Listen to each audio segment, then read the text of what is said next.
My guest this week is Gina Arnold. Gina is a former rock critic and the author of 4 books on music, including Route 666, On the Road to Nirvana, Exile in Guyville, and 500,000 Strong, Rock Crowds and Power from Woodstock to Coachella. The latter was her Stanford PhD dissertation, which focused on live music performance at festivals and argued that rock festivals have always been raced and gendered, that is, aimed at a white male audience.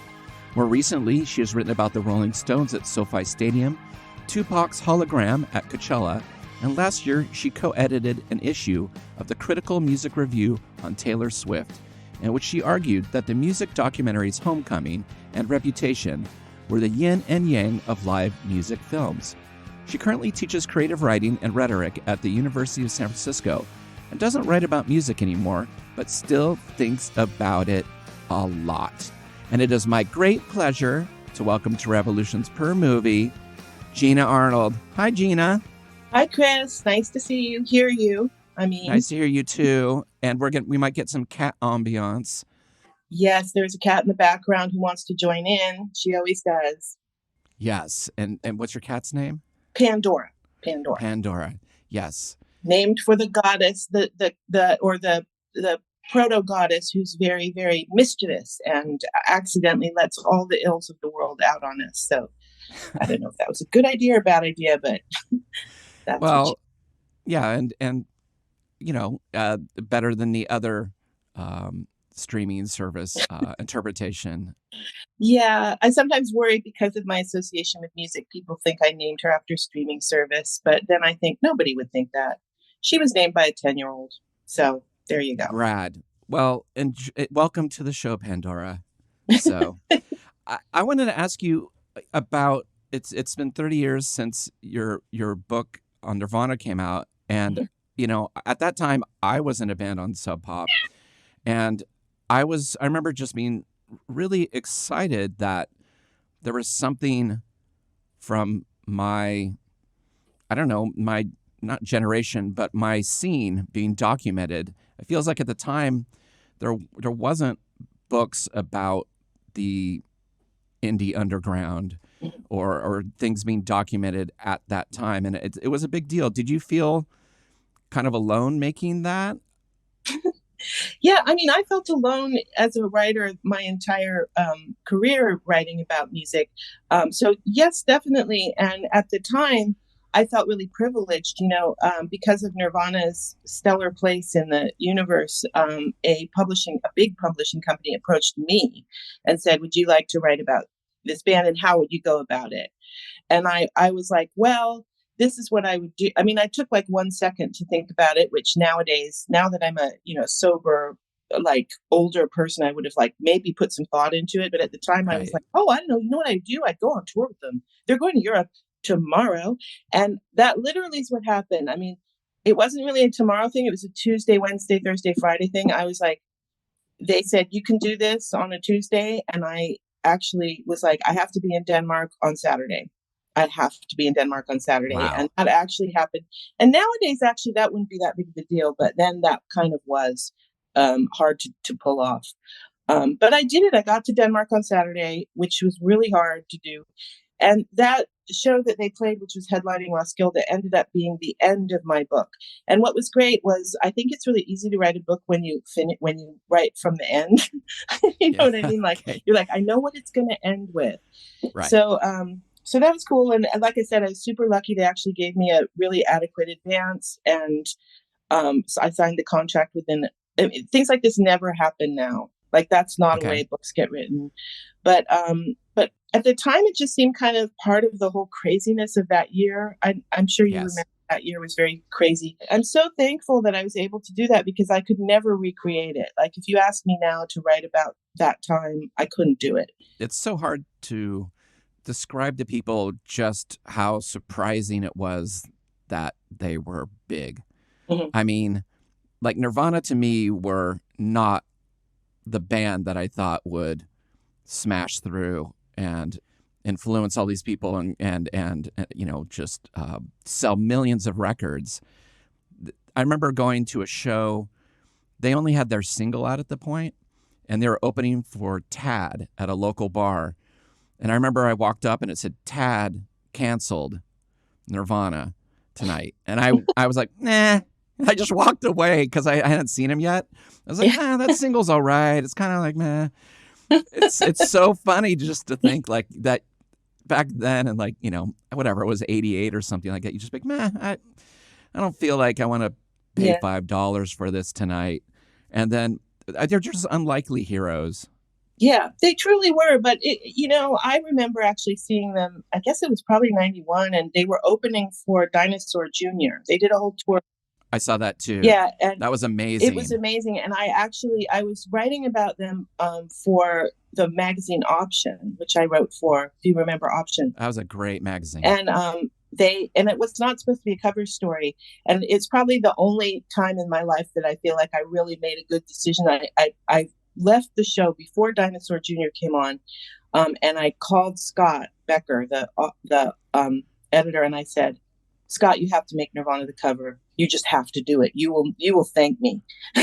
And wow. He totally did it. He trusted me. He did it. And boy, that was the right move, because we were the first magazine to have Nirvana on the cover. And at the time they came out on the cover, by that time, Nevermind was a smash. So, it was really foresightful. But I feel like anybody would have made that decision. Maybe if you were at one of those shows, you would have said, what? Because Dinosaur was supposed to be on the cover. I should add that. Yeah, that tour, it was like, this sounds really innocent, but at least being the age I was, it was like, there was before that Nirvana show, I saw them open at Dinosaur Jr. and after. Yeah. I just thought it was one of the greatest live things I've ever seen. Yeah, it was. It really was.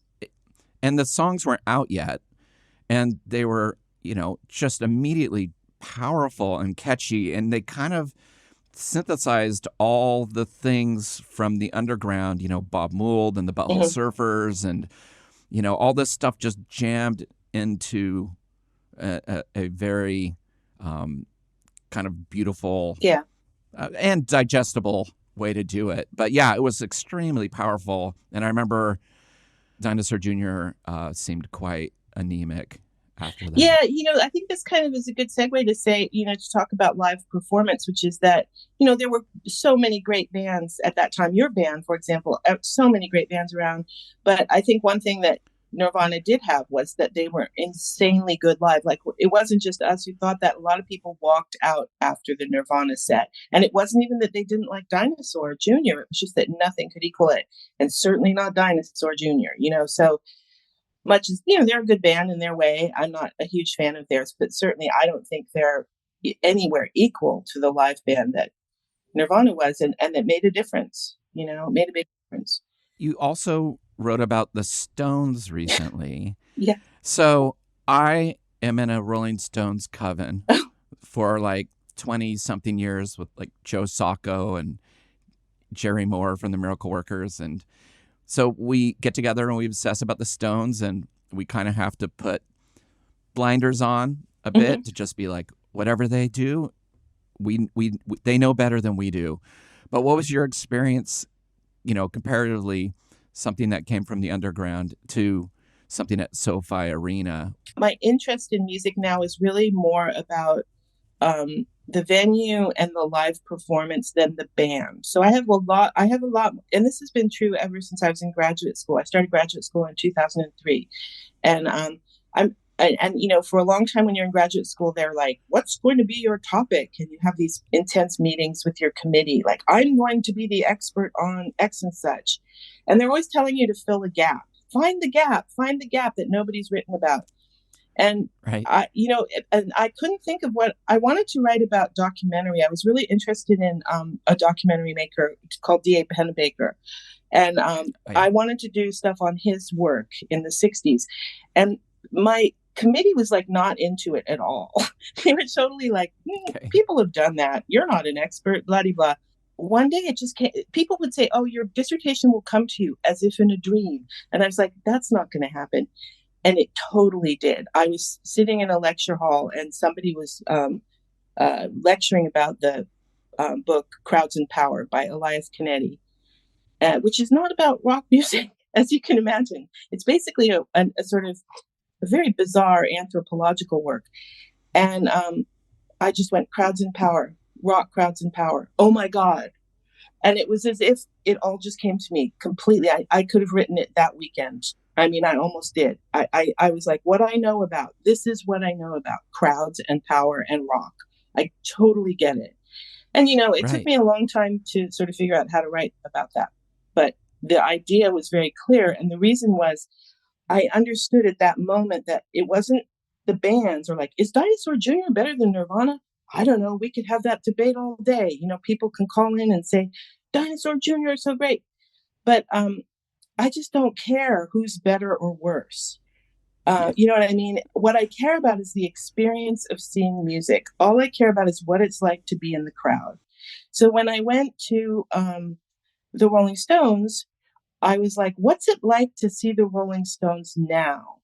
What are they like? What am I like? What are the people around me like? Last week, I saw my friend Kathy McCarty play to 10 people in a living room.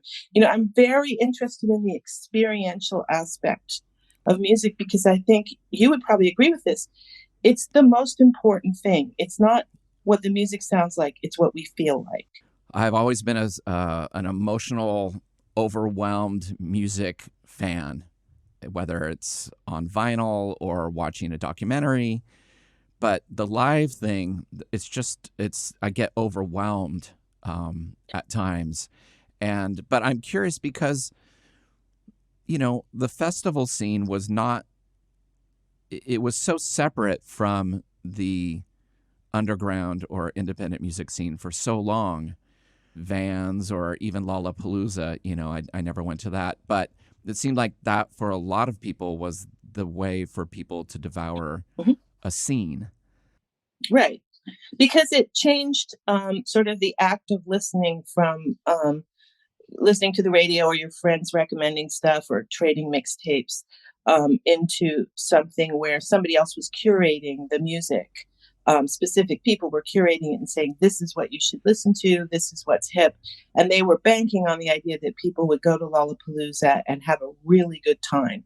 And the good time translates to, now I really like Metallica, or now I really like Alice in Chains, right? So they get these vast amounts of people who are equating having a good time with liking the music. But music was disseminated in these very specific ways. And prior to the invention of the amplifier in 1912, music was only ever heard live, right? That's the only way you heard live music. And if you couldn't go to a concert hall, you heard it like a lot of people heard it in like band shells or like, Right. there was a lot of like seaside places where they would have bands at the, to draw people in.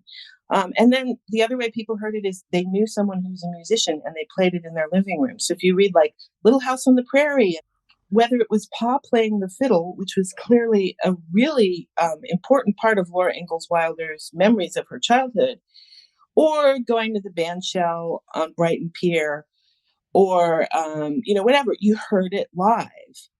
And so one of the things I start my book with is this time that this really famous opera singer, her name was Luisa Tetrazzini, and she's famous because there's a dish called turkey tetrazzini.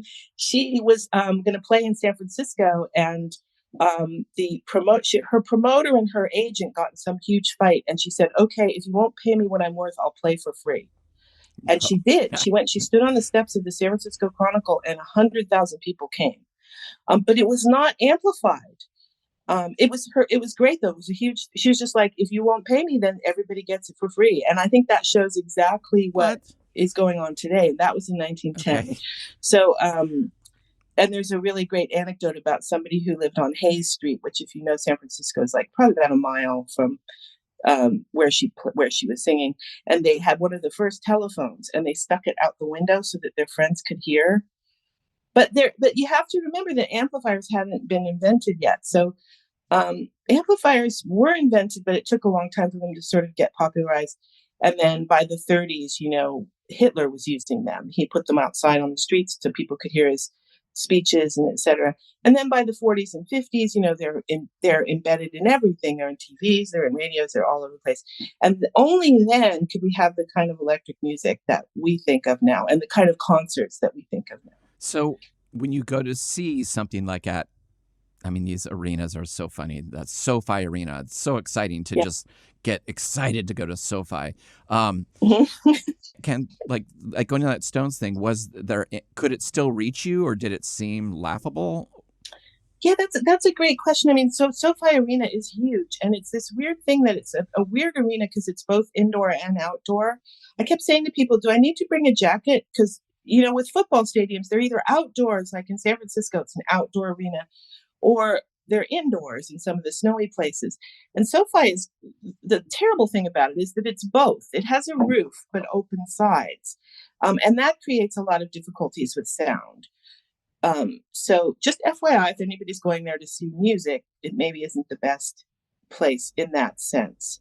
And one of Right. the things that my attitude toward these big places like Chase Center, which is in San Francisco, or big arenas, in case people are thinking about going to see Springsteen, is either you're in the first 50 rows or it just doesn't matter where you sit. Just sit anywhere. Just pay the cheapest. Get up in the rafters because you're going to be watching it on the screen. Right. That makes sense. And I had relatively good seats for the Rolling Stones, and they were bad seats. You know what I mean? Like everybody there had many people had much worse seats than me.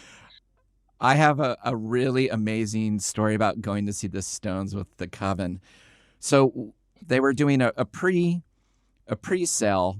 through Sprint, and you had to sign up for Sprint to get early access to get the tickets. We were fighting because none of us wanted to change phone providers or whatever. Eventually, one of us broke down, and we did. And then you get a little number to call. And then this is in the 90s. You call, and you wait online, and you just waited, and then it would go dead. Then you call the number again, and it would go, and then you'd get a hold of someone. They'd put you on hold, but then it would go dead. Eventually, we got in, gave him the money to get 4 tickets to see the Stones early access. We get to the show, and we're asking where we need to go. Oh, go up this escalator, go over here, turn there. We are in the very back row. Like the wall is behind us. And we're like, there's no fucking way that all these people in front of us were the early access. We just got totally scammed in terms of, they're like, all right, we'll put some sections aside for this. The partnership with corporations, and it's just, I find it very frustrating nowadays. Yeah. Oh, yeah. I mean, the whole live music thing. I just did a big article, a rare article for Me about tickets and why they cost so much and what the scams are. And everybody I talk to is just like, basically, the live music industry is extremely corrupt.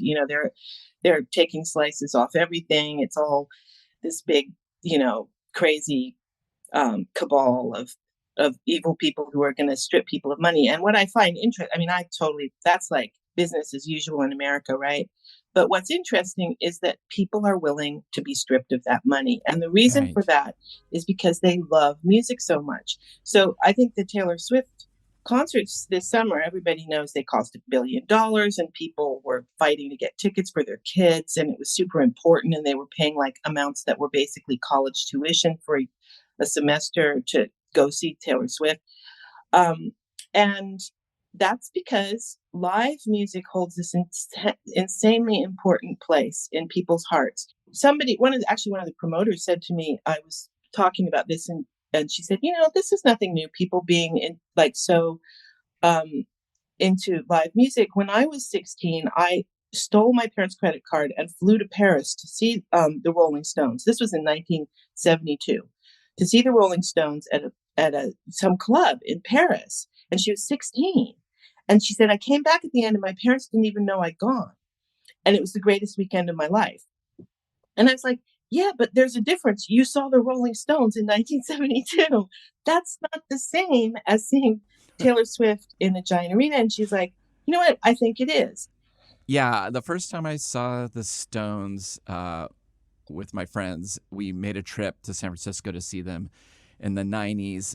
We were in these nosebleed seats, and people were just freaking out. They were dancing. They were yelling song suggestions, requests from like a mile away. Mhm. Winter, Yeah. winter. Like Mick's gonna hear it and be like, "Hey, we haven't even thought about this song in 30 years." Yeah. But it was also the last time I'd ever been to a city.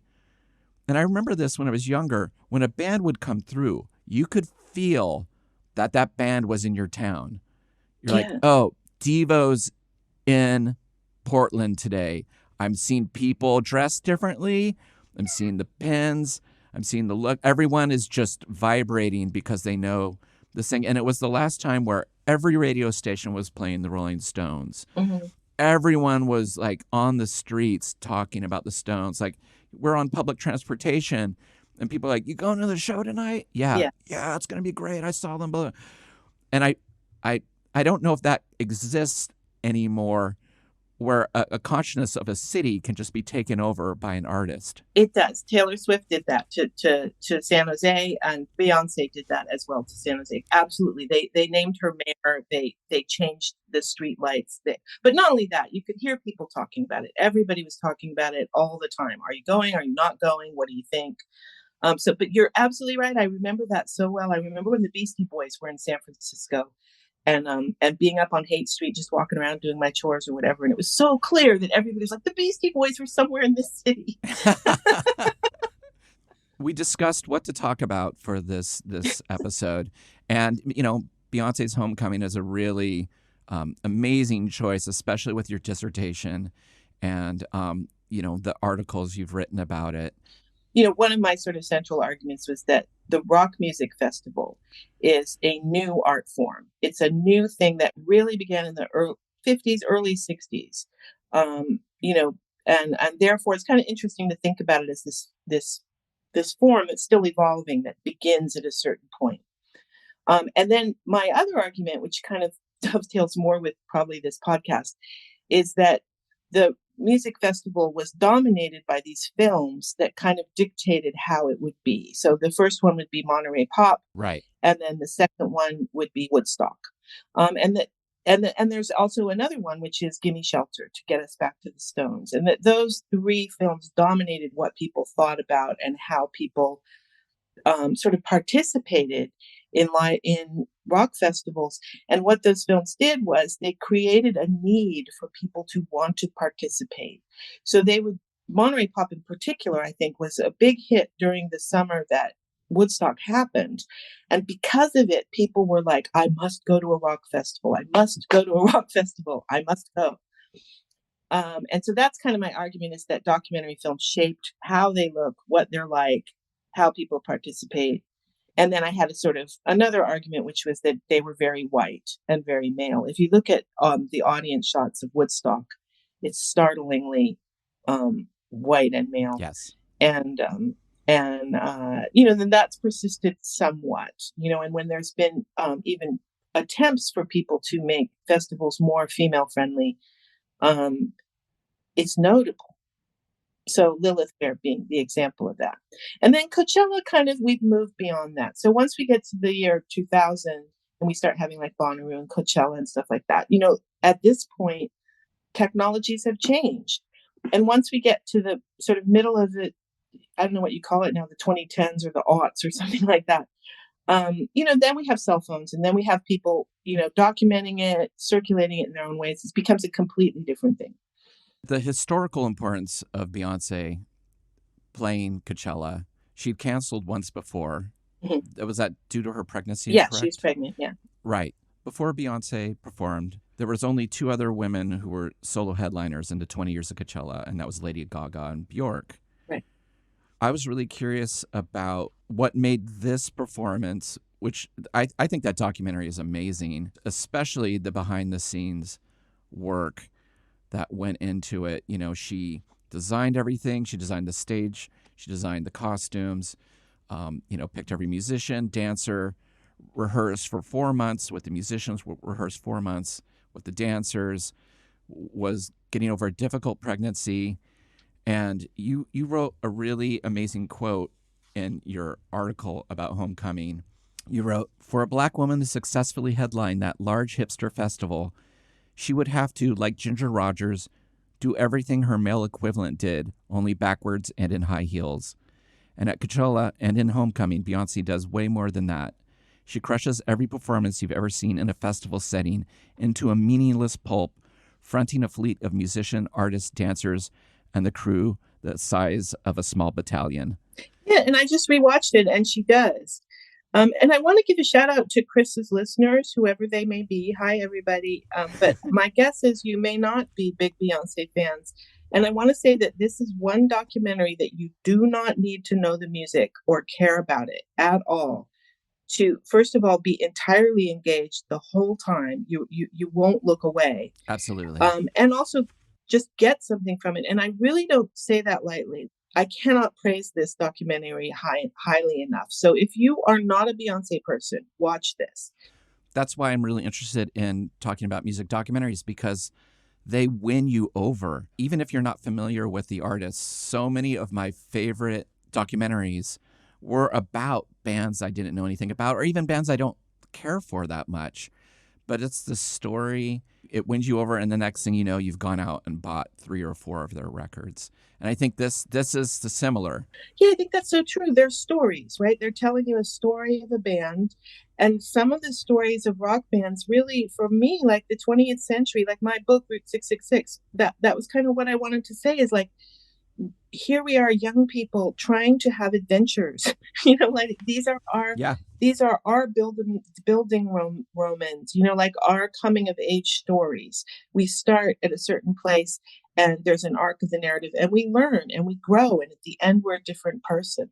Like you said about seeing Nirvana, I came out changed, and that's what I think all of the stories of all of these bands are. And you can just throw away the aesthetics, like, doesn't matter whether you like them or not. Go see the Justin Bieber movie. Find out what that's like. You know what I mean? I totally agree. I will watch any music documentary and find something in it. Like at the scene where she's talking about meeting her goals, she just is like, I have to fit into my outfit. She's like, I can't have any bread, no carbs, no sugar, no dairy, no meat, no fish, no alcohol. And I'm hungry.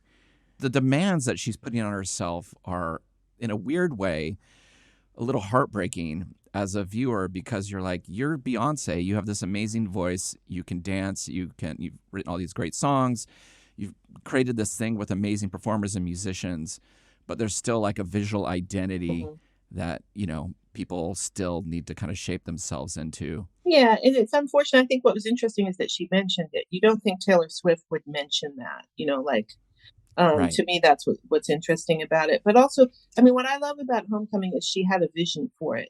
And not only does her aesthetics are amazing. I mean, the difference between her and Taylor Swift as a person, I recently saw Taylor Swift's big show. No shade to Taylor Swift, but those aesthetics are not mine. Not even the music. I mean, the visual aesthetics, like wearing a spangly drum majorette uniform, and stuff like that.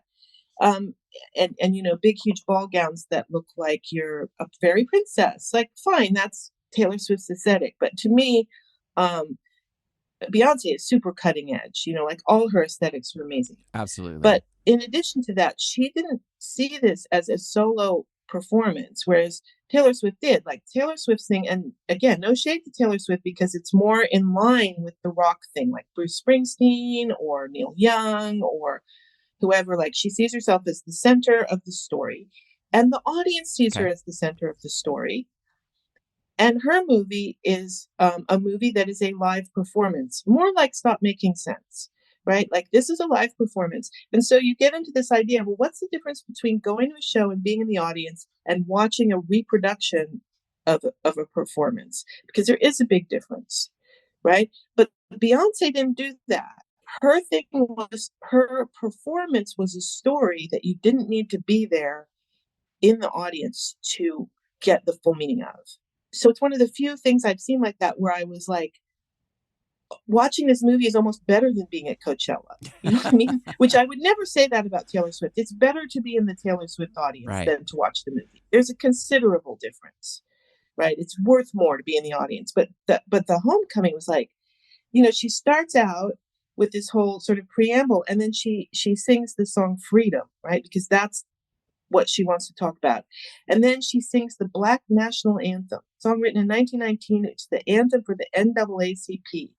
And she just puts it right in there. And if you don't get what this show is about at that point, you should at least be subconsciously getting that from what she's doing. And then she starts all these quotes. She quotes Toni Morrison, she quotes Bell Hooks, she quotes all these amazing people. And she says flat out, this show, I wanted every person who has ever felt like they've been dismissed to feel like they were on the stage and that they were killing it. Yes, I took note of that too. That's amazing. It's an amazing thing to say. And you know what? Taylor Swift doesn't want people to think that they're on that stage killing it. You know what I mean? She it's her show. Right. And again, I get it. That's totally the American thing. I'm the star, right? But the thing about Homecoming is it's about a community. It's about the Black community, and Beyonce is like, we're all here together, right? It's almost like Fugazi or something. Like, yeah. She's so radical. It's just incredible. And if you think about all the movies where you've seen Black women as how a lot of movies use Black women as judges, like The Matrix would be an example where a Black woman is sort of the central figure of God, right? Or on CSI a lot, they have a Black woman be the judge. And I love that shit because, like, where are we right now in the real world? Is life imitating art? Yes, life is imitating art, as it often does. But I think it's a really powerful image, the Black woman as judge, and that most directors have made that decision because it's kind of a subjective truth that connects with, America's horrid history and with our guilt. But Beyonce kind of reimagines that in this incredibly like joyous and powerful way, and like her anger becomes this beautiful thing, middle fingers up, and the whole world is like, it's just such a sort of physical defiance image that like I said, you don't have to like her music to just completely understand the story she's telling. No, I think there's no way you start this and you don't finish it.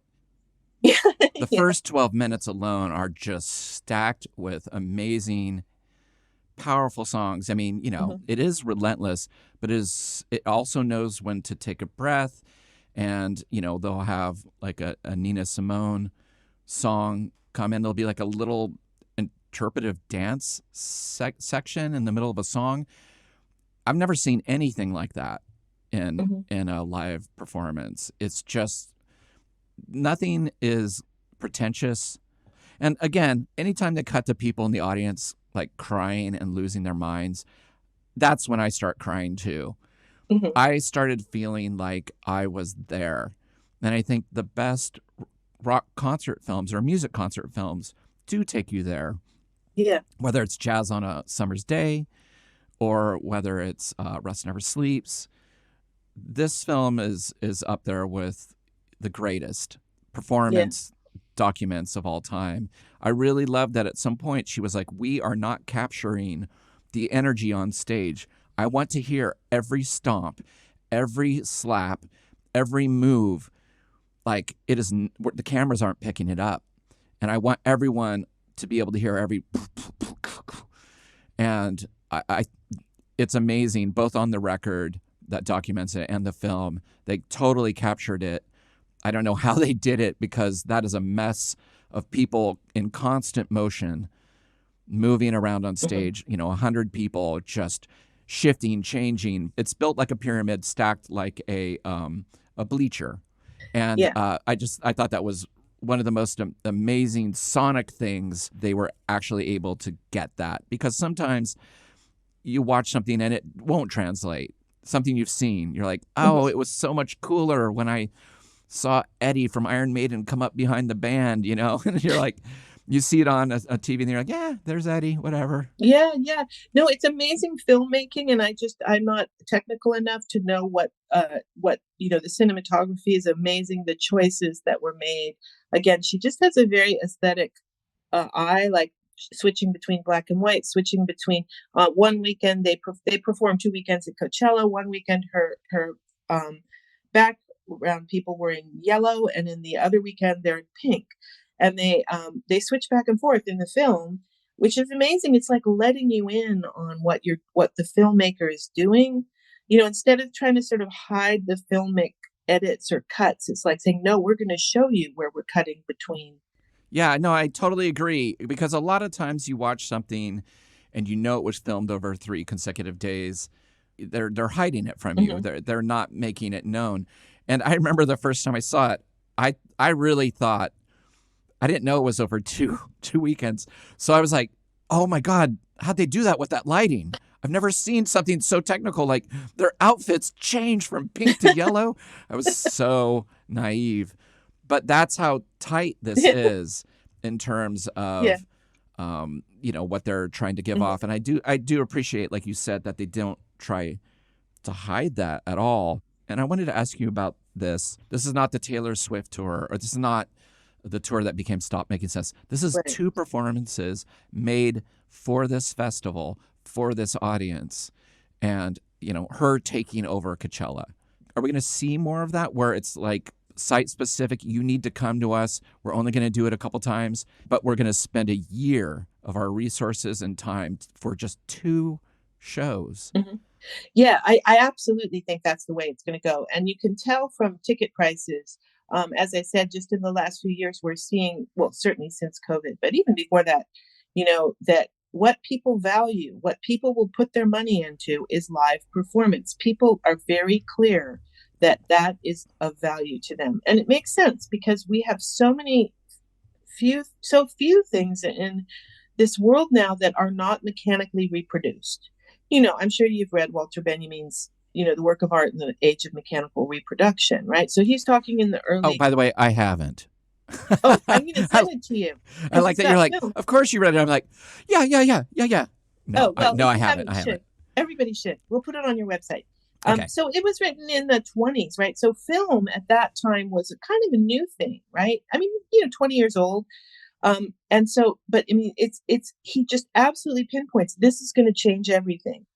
When people see things that have, that they couldn't see before in motion, right? It's how is this going to change the world? And he really talks about that. But one of the things he discusses is the idea of aura, and what aura is an object or a thing that can only happen once. That's unreproducible. And I always ask my students, what do you own that there is no other copy of? What do you own in your bedroom? Look around, like what do you have?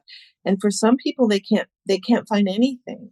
People really value anything that cannot be reproduced. And the only thing left in music, because thanks to streaming and Yeah. film really, is the live performance. And even people who obviously are never going to read, deconstruction theory like me, get it. They get it deeply. Like my students totally get, I'm going to be in the same room as Beyonce, whatever it costs me. In one of your articles, you were talking about being on a college campus and a college professor being dismissive of Beyonce's feminist messages, basically saying just because she had the word feminist on a Mhm. screen behind her does not radiate. Yeah, it wasn't a college professor, although it was somebody who teaches in college. It was a very famous rock critic. I'd rather Oh, not say who it okay, was, that's fine. It if that's was okay. Carl Stan Nobler. That's who will make the name up. Carl Stan Nobler, the Yeah, famous rock critic that we won't mention. yeah. Anyway, I mean, I guess I could say who it is, but No. anyway, anyway, yeah, he was hissed. The girls in that class hissed him. And he didn't even notice. I don't know if he's a little bit elderly. I'm not sure he noticed how much he alienated the women. I don't think he had any sense what stature Beyonce held to the young women of color in my class, which was all of them. You know what I mean? Right. And the men too. I mean, I don't really, that class was heavily female, but um, yeah, and I just thought that was crazy that he didn't understand. It was as if he had not read Beyonce's work, read Beyonce's oeuvre, right, correctly. It just went Sure. over his head. And I do remember when Lemonade came out, seeing on my Facebook page, I'm friends with many, many, many, many, many people who write about music. Many of them are my age and many of them are men, and most of them are white. And they just hated it. They're just like, I don't like this. I don't get it. I don't get it. I don't get it. Wow. They Such a great they record. just didn't get it. It was like they didn't really say anything bad about it, but you could see that they sort of mentally dismissed it, like, it's fine, but it's not important, and I bet you that Homecoming doesn't get on all those lists of best documentaries. I bet you it's never mentioned. Like, it won't ever hold the place Stop Making Sense does. I would have loved to have seen Homecoming in a theater. Yeah. I think would have been amazing, like an IMAX with an incredible sound system.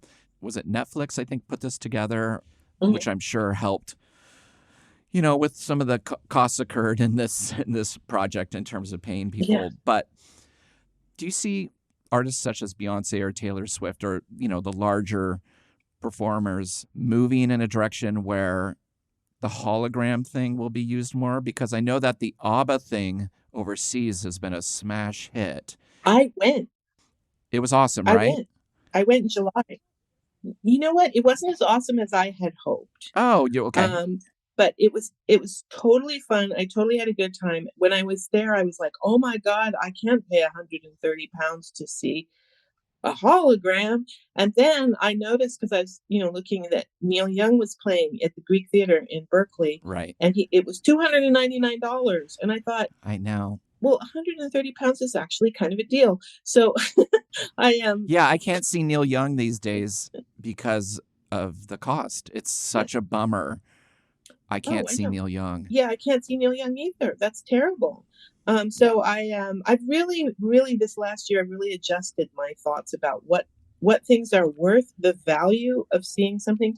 So I went to see ABBA with my cousin, and it was very fun. And they have their own little, it's great. They have their own station, their own tube stop that was invented just so you can go to their arena. How great is that? I mean, that's like as famous as you can get, right? Yes. So you have to go to Stratford, and then you take a little line, and they stop the tube at their place. You get out, you're right there at the arena, and it's a special arena, and you could buy champagne. You can either buy a glass for £14 or a bottle for £44, which is a lot. Even in England, where booze is a lot, that's a lot, right? So I thought, oh, that's a lot. And then there's all this, merch that you can buy on the outside of the arena or inside. I'm giving you guys all the tips, so when you go, you can know. And then you go in, and you can either stand on the floor or you can be up on the sides. And then there's these private listening booths for 12 people, which you can buy for like thousands of pounds. And then if you're in the private booth, you can, dance with your friends. Like you have your own little disco space. And I know this because I'm English, and all of my relatives have been a million times. And like, they were like, do you want to borrow my Agneta wig, or do you want to borrow, like, one of my cousins went dressed as Bjorn.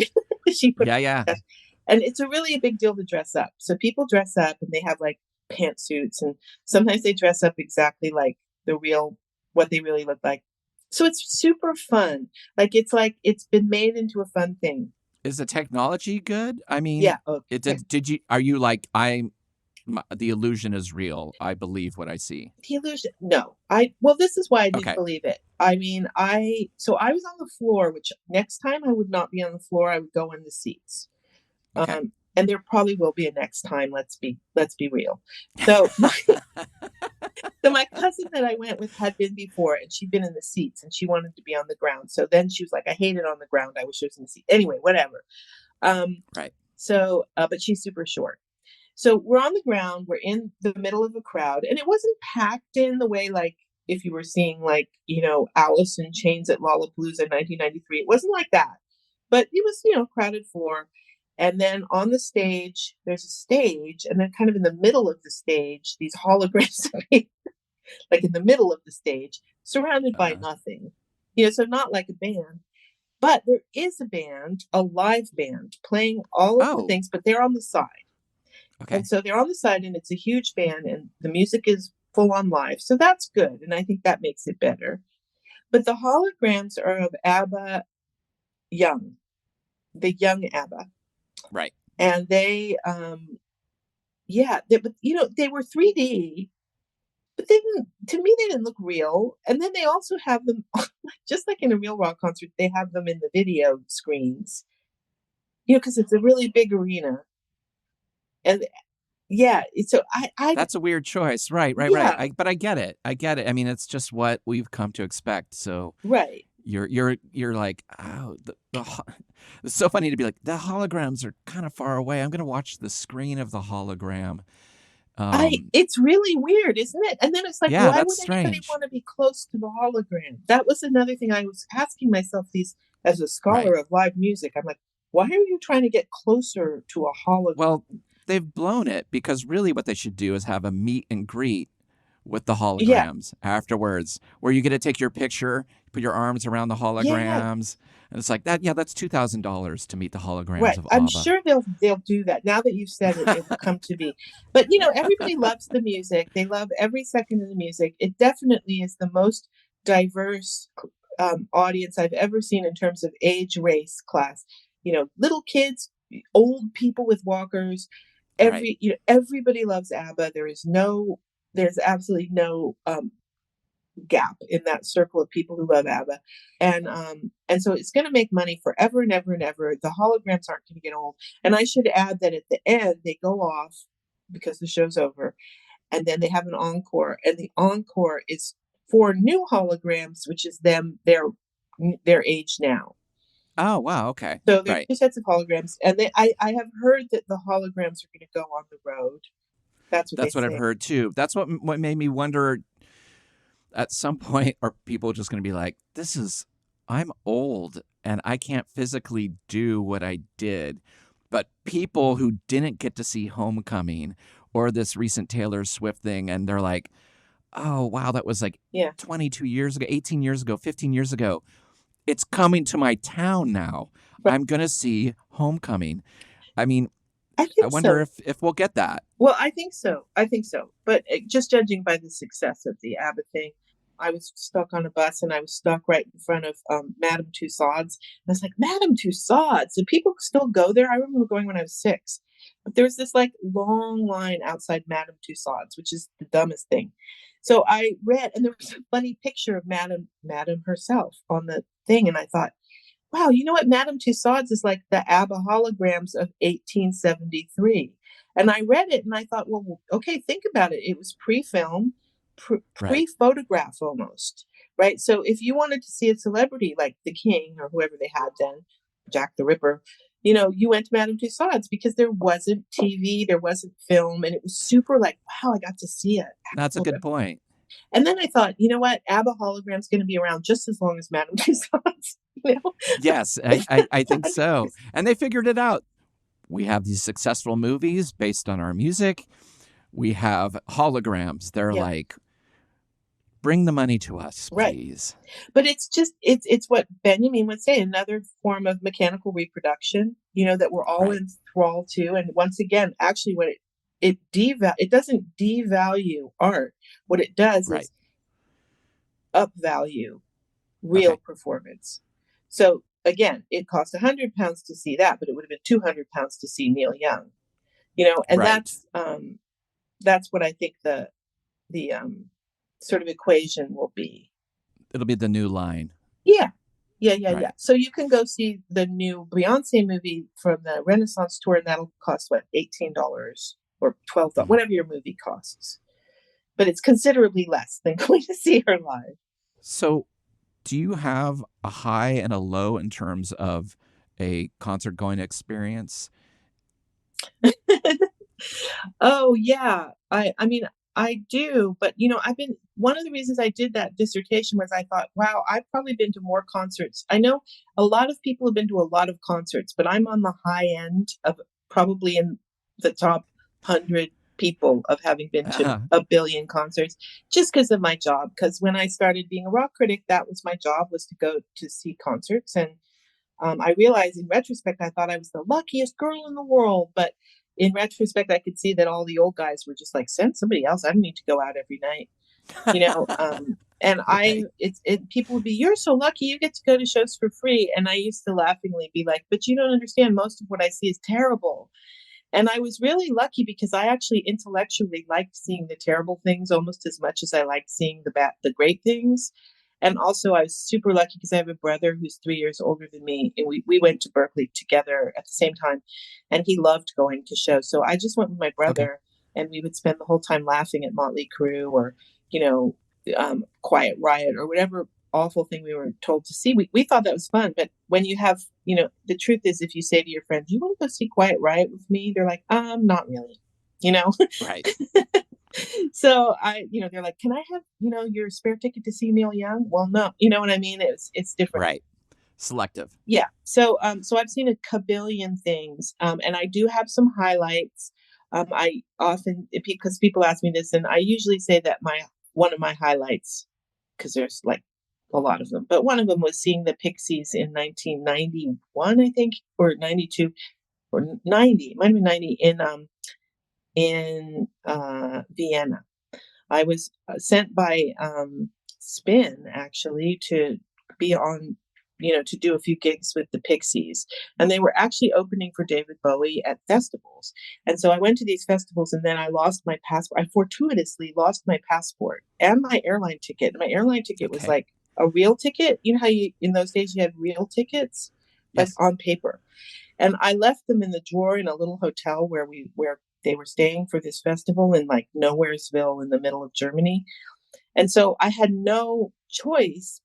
This must have been Freudian, but I had no choice but to like stay on the bus with them as they went on the rest of their tour, because I couldn't leave because I didn't have a passport and I didn't have an airline ticket.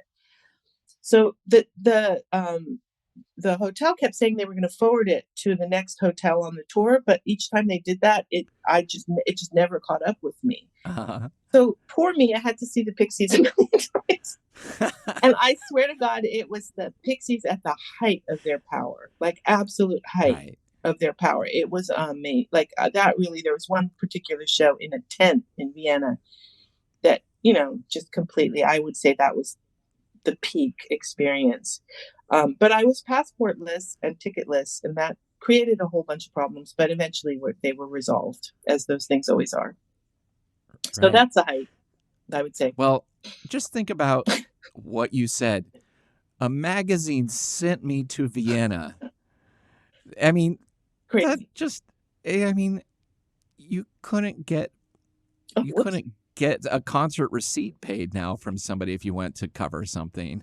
It was a different world. I had a job that does not exist now.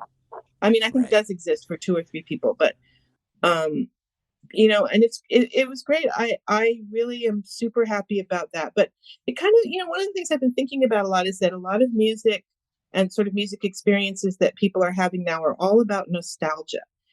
And one of my students said the most interesting thing. I was asking them about their best music experiences, and she said Taylor Swift, and I said, "Oh, what did you enjoy about that?" And she said, "You know what I loved about going to Taylor Swift? It was like the whole getting ready to go, putting on my outfit, and knowing that I was making an experience that I would always look back on as the greatest thing." And I was like, "Elisa, you mean you thought that before you went?" She's like, "I was thinking about it the entire time." Wow. And I thought that to me was a really interesting comment about creating nostalgia, because I don't think you and I, in our world, when we were going to see the shows we did, or when you were on the road or whatever, I don't think we did it that way. Do you think? No. No, because but the stakes were so low too.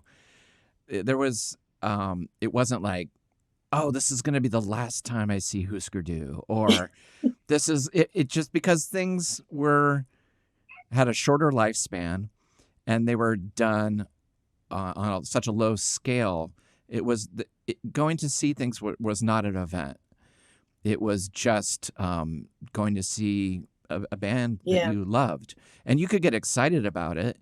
But even seeing something as great as the Butthole Surfers in their prime, it wasn't like I was pre-gaming all day on the experience and what I'm going to wear and what songs are going to play. It was just like, oh yeah, the Butthole Surfers are tonight. I'll go meet up with my friends. It'll be great. But it just kind of began and ended there. Yeah.